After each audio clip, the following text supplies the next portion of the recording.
In August of 2002, following the March 2002 finale of Digimon Tamers, the visionary behind Digimon Tamers, Chiaki J. Konaka, released a short canonical prequel to Digimon Tamers that was initially released in the pages of Volume 5 of SF Japan, an iconic Japanese science fiction magazine, the first of its kind that was released in 1960. And on today's manga retrospective, put on your jelly shoes and sip some Hi-C Ecto Cooler as we look at the short story. Listen, it has 2 illustrations, let me have this one. Digimon Tamers 1984.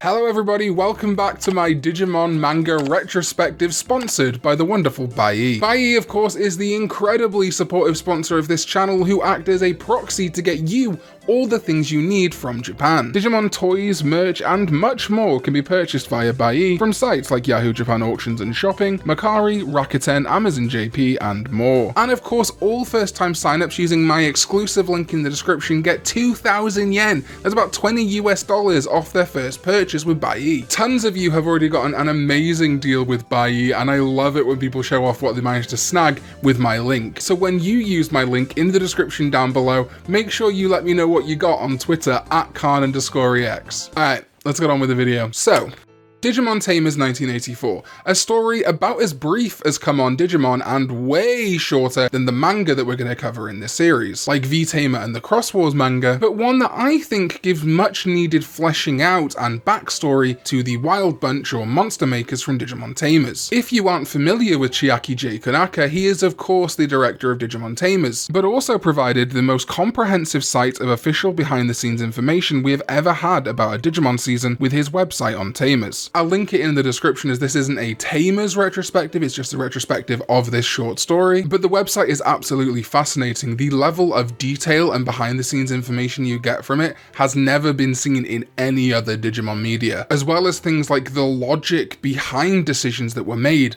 like the insertion of Alice and Dobamon, which we'll get to a little bit later, was there because of a fan design contest to make a fan-made Digimon official. Dobamon was that Digimon, and part of the competition was that your fan-made Digimon would show up in the new season of the show. And because we learn things like that, Konaka's website makes the whole season of Tamers more vivid and intriguing, at least to me. But back to the matter at hand. Digimon Tamers 1984, written by Konaka with illustrations by Digimon legend Kenji Watanabe, is a gem of Digimon media. I also have to give a huge shout out to With the Will members, Kaien-chan for the raw scans, Vande for editing, and Grace for the translations. Huge apologies if I mispronounced any of those names, but without these people, we would not have access to Digimon Tamers 1984, as it was never released outside of Japan. In fact, around the release of the Digimon Tamers Blu-ray and 2018 audio drama, Konaka actually updated Digimon Tamers 1984, but unfortunately I can't find a single translation of it online. Even with me putting feelers out, I don't think anyone has covered this 2018 update. I'd therefore hesitate to say that maybe it wasn't translated because there wasn't that much added to it, or it was any little more context that would lead towards 2018, but if that's incorrect or you have a translation of it, please let me know in the comments down below and I will pin your comment. Thank you so much in advance. So, the plot. I'll be heavily abridging it because you don't need all the details, you can read it yourself online pretty easily, but here we go. 1984. Our protagonist, the character we would know as Daisy in Digimon Tamers, is in Palo Alto, California, taking her groceries to her car and remembering she forgot to get supplements for her roommate Jackie. There's no Tamers character called Jackie, so I don't think this is a deliberate clue to anything or a hint at anything in the future. It's just world building, giving a roommate in California a very American sounding name. And also to give you an idea of Daisy's age at this point. She's young enough to have a roommate, which is something that people in their late teens and early 20s tend to do, and not so much people in their 30s. This of course being around 16 to 20 years before Digimon Tamers. Digimon Tamers occurs in 20XX, so it could be 2000, it could be 2004. It's around 16 to 20 years before Tamers. She's then approached in a car by Jean-Yu Lee, Henry's father, who addresses her as her nickname Daisy, which she explicitly states she does not like. Jean-Yu, or Tao, explains that he's from McCoy's research facility, led by the flower child Rob McCoy, and that he's been looking for her to join their research team. All she knew about Professor McCoy was the rumour that as a high school student he'd spent time with his idol John C. Lilly and the Dolphins in Hawaii. I find this really interesting as it explains why Rob has the nickname Dolphin, and that is basically the point of 1984, to explain some of these nicknames. 1984 sadly never gives us a proper name for Babel or an explanation as to Babel and Curly's nicknames, although Babel you can definitely take to infer being a reference to the Tower of Babel, which allowed all different people to communicate until it was destroyed. Communication between humans and digital creatures. Tower of Babel makes sense. But more interesting to me is that Dolphin's name does come from his time with John C. Lilly and the Dolphins. John C. Lilly is a real human being, an eccentric researcher. According to Wikipedia, John C. Lilly was an American physician, scientist, psychoanalyst, psychonaut, philosopher, writer, and inventor. He was a member of a generation of counterculture scientists and thinkers that included Ram Dass, Werner Erhard, and Timothy Leary, all frequent visitors to the Lilly home. I guess you could also add Dolphin to that list. He often stirred controversy, especially among mainstream scientists. He later combined the work with his efforts to communicate with dolphins. He began studying how bottlenose dolphins vocalize, establishing centers in the US Virgin Islands and later San Francisco to study dolphins. A decade later, he began experimenting with psychedelics, including LSD, often while floating in isolation. This, with the Flower Child references, indicates to me that Rob Dolphin McCoy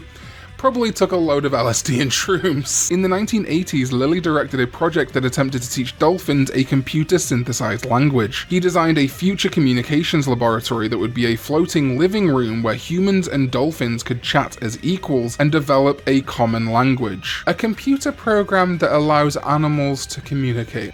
Interesting. Daisy eventually agrees to speak to the people at the McCoy Center, ostensibly due to the artless and already married Tao. Weird that that's her motivator, but fine. There she meets Babel, Curly, and a Japanese student. We learn here everyone's specialty. Babel is a theoretical physicist, Curly a quantum theorist, Tao communications language, and Daisy was studying software and robotics, which is where her name came from. HAL 9000 singing the song Daisy Bell in 2001, A Space Odyssey. Daisy, give me your answer too. Which in turn was inspired by the incredibly creepy IBM 7094, which became the first computer in history to sing. Daisy, Daisy, give me your answer too. That song will haunt me forever. Again, another computer being programmed to mimic life or something realistic. I love Konaka adding these notes. Daisy's name coming from 2001: A Space Odyssey featuring HAL. HAL being inspired by the IBM 7094. It all coming together. The dolphins talking about communication between species.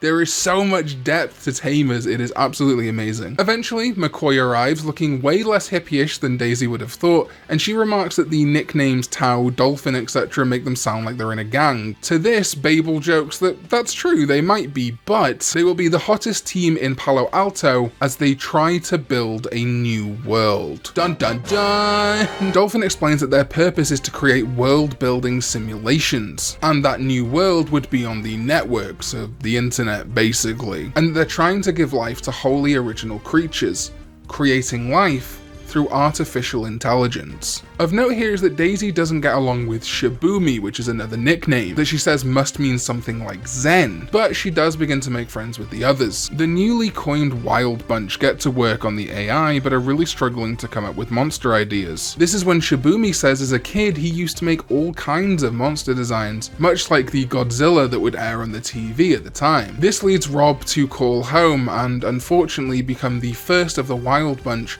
to rope their children into what was due to unfold. Dolphin gets Keith, his imaginative son, to draw all these new Digimon or digital monsters, and Keith agrees wholeheartedly, even creating levels, attributes, and powers for these new creatures. This is where we get our second illustration for this story, with a young Keith seen designing specifically Digimon who featured prominently in Digimon Adventure. We have Kabuterimon, Botamon, Koromon and Agumon, Angemon, Greymon, Devimon, and Garuramon. The only exception is possibly a Tyrannomon in the background, which of course is a reference reference to Tyrannomon being the original dinosaur Digimon in the real-world V-Pets in 1997. Mostly adventure Digimon, huh? Interesting. Let's bear that in mind for later too. With Keith's design, the world of Digimon begins to form, with evolution being a big focus, but the Wild Bunch disagreeing on how it should happen, a divide between whether Digimon should fight each other to obtain more data to evolve or not. Again, a theme that would be explored more heavily in Tamers. Shibumi says there's no need to include such a concept in the digital world as there's too much of it in this world, which puzzles the other members of the Wild Bunch because there's no way that the real world and the digital world could ever intertwine, right? But they agree upon names based around the mon suffix, Leomon, Devimon, Angemon, etc., which again adds credence to a popular fan theory that mon is like a file extension, .zip, .exe, .mon. Just think it's really interesting that even back in 2002, this was kind of an idea that Konaka had. Keith notices something on the monitor. Oddly enough, it was a child who noticed it first. Something weird in the digital world, an unfamiliar Digimon looking back out at them. A detail I like here that while all the designs were drawn by Keith to put them into the digital world, they had to make them into dot matrix sprites, just like in the original V-Pets, which makes it hard sometimes to tell what the dot matrix sprites are supposed to be, which Digimon they match to. As someone who is currently making a video based entirely around squinting at tiny dot matrix sprites of Digimon, thank you. It's very hard. Daisy is left alone in the lab working on the ARC program, and the Digimon is still there staring out. She smiles and waves at it, which is an odd reaction to a few pixels on a screen, right? There is an implied passage of time here. I'm not sure how much, but it makes mention of them rushing to finalize the project so Daisy could get back to her doctorate and join a rising personal computer company headed by a hippie, and that it was only a few years until the 21st century. This is a weird timescale and thing to say because at most only a year or two could have passed, making it around 1986, which is no way near to the millennium. Not really. I mean, it's closer to the millennium than it is the 1900s, but no one in 1986, I think, was like, wow, it's almost the 21st century. But we know that Apple's big significant rise with things like the G3 Max, the PowerBooks and things like that didn't occur until the late 80s and 90s, so I don't know, timescale's a little bit weird on this one, but I'm pretty sure this is still taking place in the mid-80s. Late that night, Daisy daydreams about the 21st century, the year 2001, which is the name origin of her favourite movie. I think this at least hints that Digimon Tamers is supposed to take place in the year 2001, even though it's often referred to as 20XX. Daisy dreaming of 2001, the biggest dream of 2001. You get what I'm going for here. She snaps out of her fantasy and goes to phone her roommate to tell her that she'll be late, but there's no dial tone. In fact, the entire lab's phones aren't working. She sees this as a sign and finally resigns to leave the lab for the night. Suddenly she hears a noise, a loud scratching sound. She opens the door into the parking lot into the cool Palo Alto air, and all is fine. She's soothed by this, and just as she begins to leave, she sees a blood-curdling sight. Deep scratches covering the outside doors of the facility. The claw marks were larger than any animal in Palo Alto. Panicking to find any help she can, she tries the phone again, but of course they're dead. And suddenly she notices the computer screen. That Digimon that was staring out at them is gone. A loud growl rings out, but Daisy can't see anything. Suddenly, the building begins to creak and sway. The animal is leaning against the roof and rocking the building. The entire building. She panics. She tells herself she's imagining things, but nonetheless, she begins to smash all the computer monitors in the facility, closing off any connection between her and the digital world. Still panicking, she falls to the floor. She covers her ears, she shuts her eyes, and she waits as the noise continues. And suddenly, she's grabbed. But it's Shibumi. He tells her to calm down, that it's all okay, and the commotion ends. The campus police put the damage down to a hurricane, but it was clearly more than that. After this,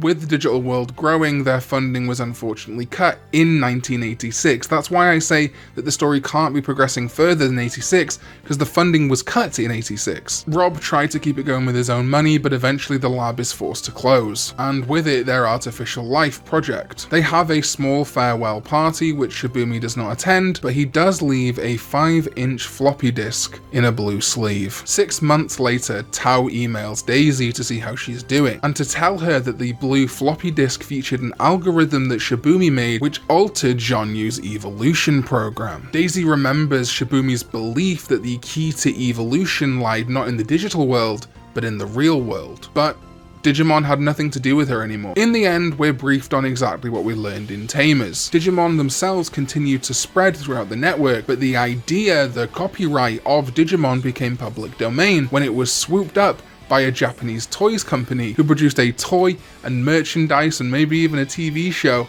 that spread throughout the world as a huge success with children. In closing, we learn that one day while shopping at the mall, Daisy passed by a child playing with one of the egg-shaped games and thought the project she'd immersed herself in, the Ark, had come one step closer to becoming a reality, but she never thought about Digimon after that. That is, not until 2001. The end. Editor's note: for what happens next, watch Digimon Tamers.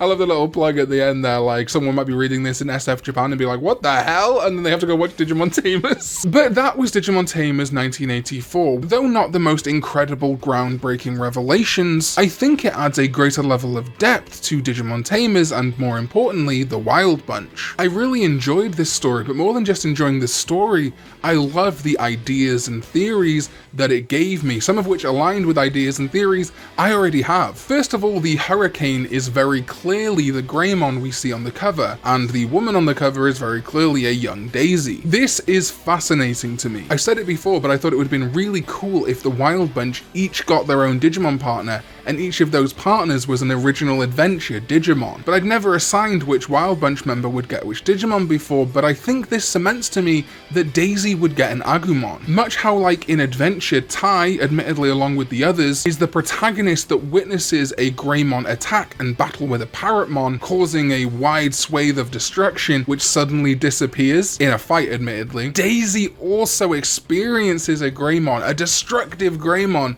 that disappears the same night it appeared. Which again would make sense that if Tai gets an Agumon, maybe Daisy gets an Agumon too. It's purely an idea that's in my head though. Also of huge interest to me is that the designer of Digimon was a young boy, Rob McCoy's son Keith. His only son, who must logically be Alice from Digimon Tamers' father. This granddaughter of Dolphin, who we only see really once in Tamers, some people believe to be a ghost or like a data fragment, but almost certainly dead based on how Rob McCoy reacts to her.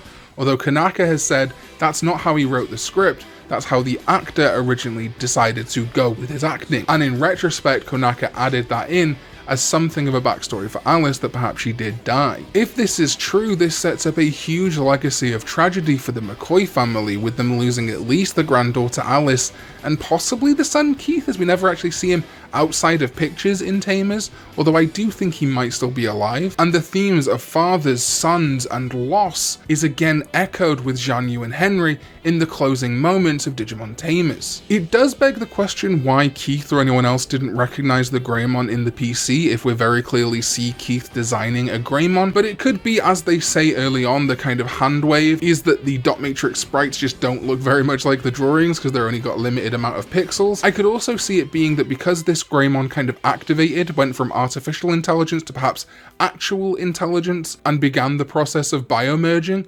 perhaps it changed its form slightly or looked a little bit different to the art they had drawn of it. And then an extra cherry on the top of fascination is it that maybe that Keith was what was the catalyst for Digimon evolution, Digimon coming to life, children's dreams and wishes being a huge part of all of this throughout the entire Digimon franchise. And although it's given more of a sci-fi lean in Tamers, it's still ultimately the dreams and wishes of children. Maybe Keith McCoy not just designed the Digimon, but breathed the spark of life into them, at least partly. The Wild Bunch was also significantly younger here, it being 1984, so they would have been around college age or slightly older, but perhaps young enough to still form bonds with Digimon, and maybe assist into breathing life into these Digimon, not just by creating the digital world and AI and all that stuff, but also literally, metaphysically, hell, maybe even young enough to get partners.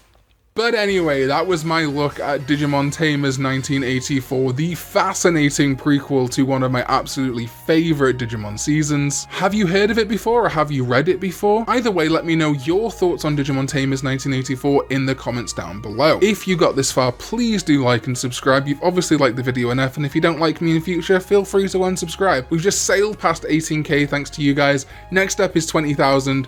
Let's get there together. Huge thanks once again to our sponsor Buyee. And let's thank some channel members. The amazing DigiDestined level channel members. NQG420, who upgraded to DigiDestined while I was making this video. Thank you very much, NQG420. Triple D, Night 12, Andrew Sobel, Sad Uncle Callum, Crimson Dragon Slayer, and Anthony Bontomasi, DigiDestined. Thank you so much. And the awesome Tamer level channel members. The Blessed Rain, Mew Will, Errant Harpy, Nagel, Emily, John Hawkins, Mike McNulty, Theo Navarro, and Reese Williams. Thank you, Tamers. And to everyone in the Karn Club, remember, for joining as little as like $2, you get early access to all my videos. Thank you for all the support, channel members, and I'll see you next time when we go digital. Bye bye.